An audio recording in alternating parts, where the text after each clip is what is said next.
Professor ইউনূসের জীবন কখনোই সাধারণ ছিল না, তবে চিফ অ্যাডভাইজার হবার পর দিনগুলো আরো বেশি চ্যালেঞ্জিং হয়ে উঠেছে।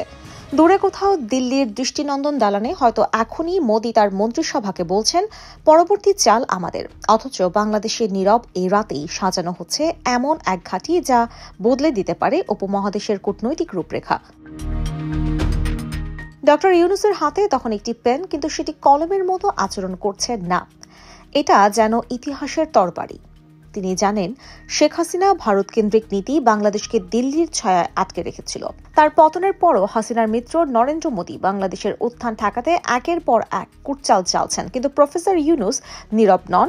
এটি একটি রাজনৈতিক থ্রিলার, যেখানে হাসিনার ধ্বংসস্তূপের ওপর দাঁড়িয়ে প্রফেসর ইউনূস বাংলাদেশকে নতুন উচ্চতায় নিয়ে যাচ্ছে।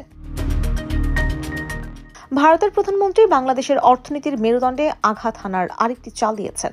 ভারত হঠাৎ করে বাংলাদেশের জন্য ট্রান্সশিপমেন্ট সুবিধা বাতিল করেছে। এই সুবিধার মাধ্যমে বাংলাদেশ তার গার্মেন্টস, ঔষধ ও আইটি পণ্য বিশ্বের বিভিন্ন দেশে যুক্তরাষ্ট্র, ইউরোপ, নেপাল, ভুটানে পাঠাত।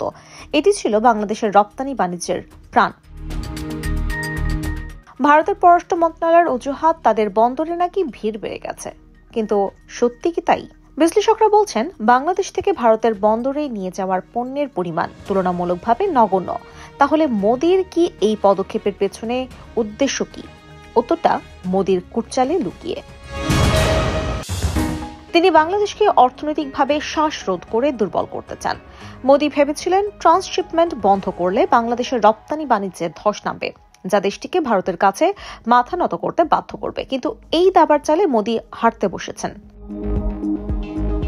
প্রফেসর ইউনূস শান্ত মুখোশের আড়ালে একজন কৌশলী যোদ্ধা। মোদির চালকে কোট আউট করেছেন। মোদির ট্রান্সশিপমেন্ট বাতিলের জবাবে প্রফেসর ইউনূসের সরকার কাউন্টার অ্যাটাক করেছে। বাংলাদেশ ভারত থেকে আমদানি করা বেশ কিছু পণ্যের উপর নিষেধাজ্ঞা জারি করেছে, যার মধ্যে রয়েছে সুতা। ভারত বাংলাদেশে বিপুল পরিমাণ সুতা রপ্তানি করে, কোটি কোটি ডলার আয় করত। এই নিষেধাজ্ঞায় সেই পথ বন্ধ হয়ে গেছে। প্রফেসর ইউনূসের ব্যাখ্যা ছিল ভারতের পররাষ্ট্র মন্ত্রণালয়ের মতোই। এটি ভারতের বিরুদ্ধে নয়, বরং স্থানীয় উৎপাদকদের সুরক্ষার জন্য। কিন্তু এই পদক্ষেপ মোদির অর্থনৈতিক আগ্রাসনের বিরুদ্ধে একটি কৌশলগত পাথর। এই বিশ্লেষণে বলা হয় এই নিষেধাজ্ঞার ফলে বাংলাদেশ দ্বিমুখী সফলতা অর্জন করেছে। প্রথমত, স্থানীয় সুতা উৎপাদকরা লাভবান হচ্ছেন এবং ডলারের বহির্গমন কমছে।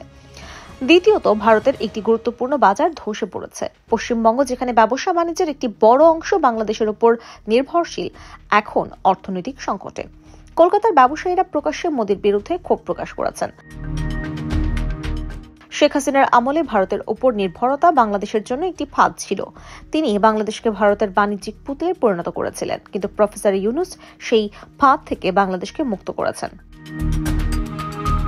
মোদির কুটচালের আরেকটি পরিণতি ভারতের গায়ে আঘাত হানছে। 5 আগস্ট শেখ হাসিনা সরকারের পতনের পর ভারত বাংলাদেশের ভিসা বন্ধ করে দেয়। ফলে কলকাতার হোটেল মোটেল বন্ধের পথে।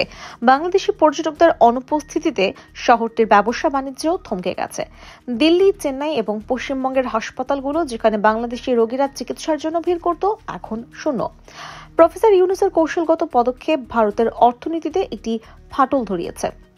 পশ্চিমবঙ্গের ব্যবসায়ীরা এখন মোদির নীতির বিরুদ্ধে প্রকাশ্যে ক্ষোভ ছাড়ছেন। শেখ হাসিনার পতন বাংলাদেশের জন্য একটি টার্নিং পয়েন্ট। তার ভারত কেন্দ্রিক নীতি বাংলাদেশকে দুর্বল করেছিল, কিন্তু মোদির কৌশলগত খেলায় সঙ্গ দিয়ে বাংলাদেশের স্বাধীন সম্ভাবনাকে দমিয়ে রেখেছিলেন। কিন্তু প্রফেসর ইউনূসের হাতে বাংলাদেশ এখন নতুন শক্তি পাচ্ছে।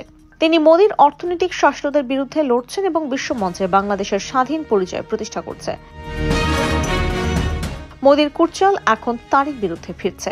ট্রান্সশিপমেন্ট বাতিল, ভিসা বন্ধ, এসব কৌশল বাংলাদেশকে দুর্বল করতে ব্যর্থ হয়েছে, বরং এটি ভারতের অর্থনীতিতে, বিশেষ করে পশ্চিমবঙ্গে ধাক্কা দিয়েছে। প্রফেসর ইউনূসের কৌশল মোদির পরিকল্পনাকে ছিন্ন ভিন্ন করেছে। কোথাও হয়তো মোদির দল এখন পরবর্তী সিদ্ধান্ত নিচ্ছে, কিন্তু এই সময় ঢাকার বাতাসে ভেসে বেড়ায় নিঃশব্দ আত্মবিশ্বাস।